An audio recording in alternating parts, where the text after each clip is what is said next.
Assalamualaikum warahmatullahi wabarakatuh. Perkenalkan, nama saya Wafa Kalista Azara dari kelas 11 MIPA 3. Di video ini saya akan menjelaskan materi tentang sepak bola. Yang pertama adalah pengertian sepak bola. Sepak bola adalah permainan yang dilakukan oleh dua tim berbeda dengan komposisi pemain yang berada di lapangan sebanyak 11 orang, di mana masing-masing tim berupaya untuk menang dan mencetak gol ke gawang lawan. Yang kedua adalah sejarah permainan bola voli. Berdasarkan sumber yang dikutip pada situs Football History, kehadiran permainan sepak bola terjadi di Cina sekitar abad ketiga dan 2 sebelum Masehi dengan nama permainan juju, di mana juju dimainkan dengan bentuk bola bundar di atas bidang tanah persegi. Banyak negara-negara yang mengklaim bahwa kehadiran sepak bola diawali dari mereka sendiri, seperti Yunani kuno dan Roma. Namun, cerita yang banyak diakui permainan sepak bola populer pada abad ke-12, di mana pada abad ini sepak bola dimainkan di padang rumput dan jalanan Inggris. Beberapa sejarawan Inggris mempercayai bahwa terdapat klub profesional yang dibentuk di Inggris pada tahun 1862 dengan nama klub Inggris Notts County. Setahun kemudian, sepak bola modern lahir pada tahun 1863 ketika Asosiasi Sepak Bola didirikan. Sejak setelah itu, pada tahun 1883 dilangsungkan turnamen internasional pertama yang melibatkan 4 negara, yaitu Inggris, Irlandia, Skotlandia, dan Wales. Pada tanggal 21 Mei 1904, Federation International Football Association atau yang kita kenal FIFA didirikan, yang ditandatangani oleh 7 negara yaitu Prancis, Belgia, Denmark, Belanda, Spanyol, Swedia, dan Swiss. Meskipun Inggris identik dengan sejarah perkembangan sepak bola, akan tetapi mereka tidak turut serta bergabung sejak awal. Tetap saja mereka bergabung pada tahun berikutnya. Sepak bola diperkuat dengan dimasukkannya sebagai olahraga resmi dalam Olimpiade pada tahun 1908, serta Piala Dunia yang dilaksanakan pada tahun 1930. Hingga pada tahun 1906 sepak bola wanita ditambahkan untuk pertama kalinya. FIFA mempunyai peraturan yang disebut sebagai Law of the Game, di mana mereka memiliki filosofi dan spirit of the law, yaitu pertandingan terbaik adalah pertandingan di mana wasit jarang dibutuhkan karena permainan penuh dengan rasa hormat satu sama lain. Pedoman inilah yang merupakan satu-satunya yang dianut oleh FIFA. Dalam aturan tersebut terdapat 17 pasal yang berlaku untuk pertandingan, di mana aturan-aturan yang berkaitan dengan jumlah pemain yang harus dimiliki suatu tim, durasi pertandingan, ukuran lapangan dan bola, jenis dan sifat pelanggaran yang dapat diadili wasit, dan banyak aturan lain yang berkaitan dengan prinsip sepak bola. Berikut beberapa aturan-aturannya. Peraturan tentang gol yang sah, di mana aturan pertama yang perlu diperhatikan adalah untuk memenangkan pertandingan bola harus masuk ke gawang lawan. Setiap tendangan yang mengarah ke gawang lawan harus diakhiri dengan melewati garis agar bisa menjadi gol yang sah. Gol dapat dicetak dengan bagian tubuh manapun selain dari tangan atau lengan hingga ke bahu. B. Peraturan tentang waktu permainan. Aturan umum yang perlu diperhatikan adalah waktu yang berlaku selama pertandingan adalah selama 90 menit. Selama pertandingan akan dibagi menjadi dua bagian, 45 menit pertama, kemudian akan mengambil waktu selama 15 menit untuk melanjutkan permainan kedua selama 45 menit.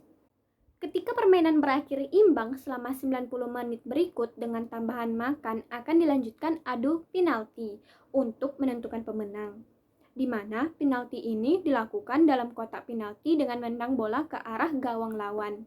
C. Peraturan tentang jumlah pemain. Aturan selanjutnya adalah jumlah pemain dalam setiap tim sebanyak 11 pemain, terdiri dari 10 pemain lapangan dan 1 penjaga gawang. Setiap tim dapat menyediakan hingga 7 pemain ganti. Gantian pemain dapat dilakukan kapan saja dalam pertandingan, dengan masing-masing tim dapat melakukan maksimal 3 pergantian permainan per sesi.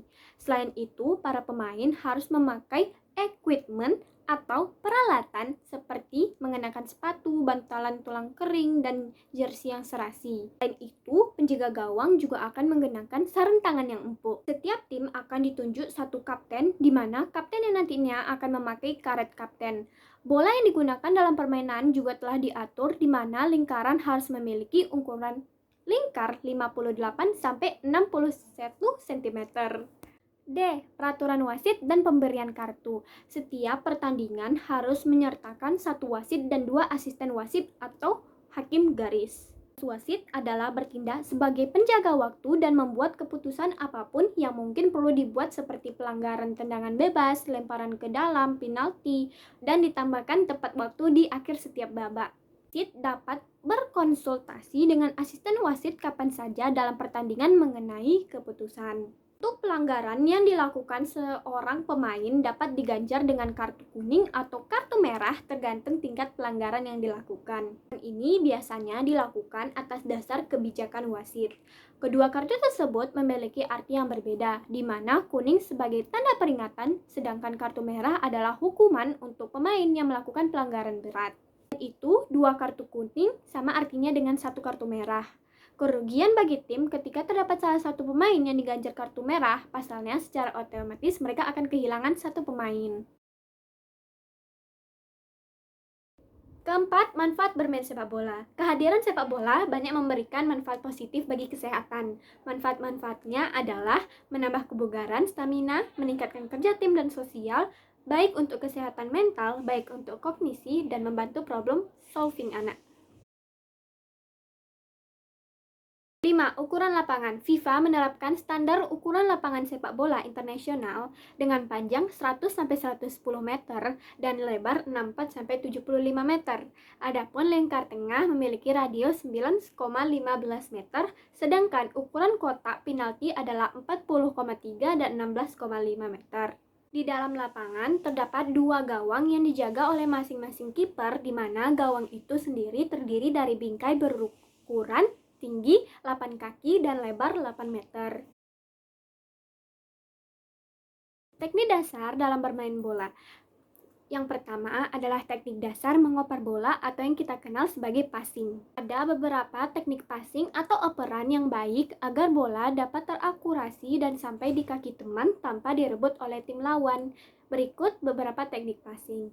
Pertama, inside of the foot or push pass atau kaki bagian dalam. Teknik passing dengan kaki bagian dalam ini memiliki tingkat akurasi yang lebih baik dan cocok untuk dipakai di operan jarak pendek. Memiliki kecepatan sedang dan bola kecil kemungkinan akan melambung tinggi, sehingga rekan kita pun semakin mudah menerima operan kita. Passing kedua adalah outside of the foot atau mengoper dengan bagian kaki luar. Teknik ini perlu sering latihan agar akurasinya tepat karena agak lebih susah dengan jenis passing yang pertama. Kelebihan dari passing jenis ini adalah dipakai buat passing tipuan agar bola tidak direbut oleh tim lawan. Ketiga, in-step drive. Teknik passing in-step drive dipakai untuk passing jarak jauh. Posisi tendangan berada di bagian tengah agak ke bawah sehingga bola bisa mencapai target yang jauh. Pemain harus memperhatikan titik ini dan harus menggunakan feeling agar bola sampai di rekan kita. Anda dapat mengayunkan tangan untuk menjaga keseimbangan. Teknik passing dalam sepak bola selanjutnya adalah chip pass. Teknik ini dipakai untuk dapat mencapai titik umpan yang terhadang oleh lawan dengan melambungkan bola. Teknik ini bisa dipakai untuk jarak pendek maupun jangka pendek. Hanya saja jarak antara kita dengan lawan harus agak jauh agar bola tidak berhenti dan terkena tubuh lawan. Teknik dasar bermain sepak bola selanjutnya adalah menghentikan atau menerima bola. Teknik ini penting untuk dikuasai agar bola tidak mantul lagi dan direbut oleh lawan. Untuk itu, perlu keahlian dalam menerima bola. Berikut adalah teknik-tekniknya. Teknik yang pertama adalah menggunakan telapak kaki dan ketika bola akan sampai gerakannya seperti menginjak bola dengan kaki yang sedikit terangkat dan lutut tertekuk. Terjadi dengan mulus, pastikan mata fokus dan tertuju pada arah datangnya bola. Yang kedua, menggunakan kaki bagian dalam. Seperti saat mengoper bola, kaki bagian dalam juga bisa dipakai untuk menghentikan bola. Saat bola mau sampai, kaki juga bergerak mengikuti arah gerakan bola agar bola tidak terpantul dan bisa mendarat dengan sempurna. Tiga, menahan bola dengan bagian luar. Bagian luar juga bisa dipakai untuk menahan bola. Namun, teknik ini lebih sulit dilakukan ketimbang teknik yang pertama dan kedua. Namun, lebih efektif dari segi kecepatan pemain bisa langsung menghentikan bola, terus dribbling dan lanjut untuk bermain. Menggiring atau dribbling bola. Keterampilan menggiring bola, di mana keterampilan ini berkaitan dengan kontrol penuh terhadap bola. Dribbling, manuver, dan membawa bola dalam kecepatan tinggi adalah kunci sukses sebelum mencetak gol. Dribbling yang pertama adalah menggunakan sisi kaki bagian dalam. Caranya adalah dengan menyentuh bola dengan sisi kaki bagian dalam dan posisi kaki adalah tegak lurus terhadap bola. Kemudian bola ditendang pelan guna mempertahankan kontrol bola. Jangan lupa juga pusatkan kekuatan tendangan pada bagian tengah bola sehingga memudahkan dalam mengontrol bola. 2. Dribbling dengan sisi kaki bagian luar. Keterampilan mengontrol bola ini digunakan ketika pemain yang menguasai bola sedang berlari dan mendorong bola sehingga bisa mempertahankan bola tersebut berada di sisi luar kaki. D. Mengontrol bola. Dengan kontrol bola yang baik, seseorang dapat menerima operan dan melakukan operan baik lambung maupun datar. Selain itu, kontrol bola adalah kemampuan mempertahankan penguasaan bola dan melindungi dari lawan. E. Kontrol tubuh. Kontrol tubuh di mana kemampuan pemain menggerakkan tubuhnya dengan lancar saat pertandingan juga mengoptimalkan keseimbangan. Kontrol tubuh saat pertandingan berkaitan dengan langkah yang tepat, lari yang seimbang, dan keseimbangan gravitasi ketika melakukan lompatan. 7. Tokoh terkenal. Sepanjang sejarah permainan sepak bola telah banyak melahirkan tokoh-tokoh berjasa untuk klub dan negaranya. Pada Maret 2020, majalah France Football merilis sebanyak 50 nama tokoh berpengaruh dalam sepak bola. Di antaranya adalah Kylian Mbappé, Neymar, Lionel Messi, dan juga Cristiano Ronaldo. Cristiano Ronaldo sebagai tokoh dan pemain sepak bola akan menjadi legendaris di masa yang akan datang.